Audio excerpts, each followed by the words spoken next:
នៅពេលណាដែលយើងខឹងក្រោធនៅពេលនោះយើងមិនបាននៅប្រយោជន៍អ្វីសូម្បីតែខ្លួនឯងក៏មិនបានផងព្រោះក្នុងពេលនោះវាមានតែបិសាចក្រោធ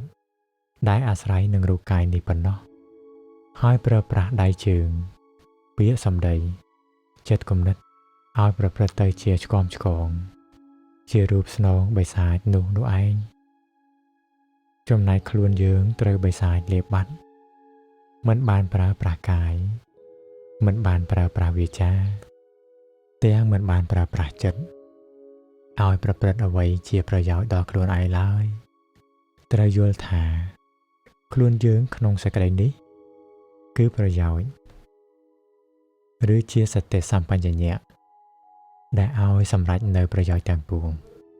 ដែលជាទីពឹងរបស់ខ្លួនយើងម្នាក់ៗនៅក្នុងអត្តវគ្គវគ្គទី12នៃព្រះគាថាធម្មបទព្រះពុទ្ធអង្គទ្រង់ត្រាស់សម្ដែងថាបើបណ្ឌិតដឹងថាខ្លួនជាទីស្រឡាញ់គួររក្សាខ្លួននោះឲ្យល្អគួរស្ងួនក្រងខ្លួនទុកក្នុងវ័យទាំង3វ័យណាមួយ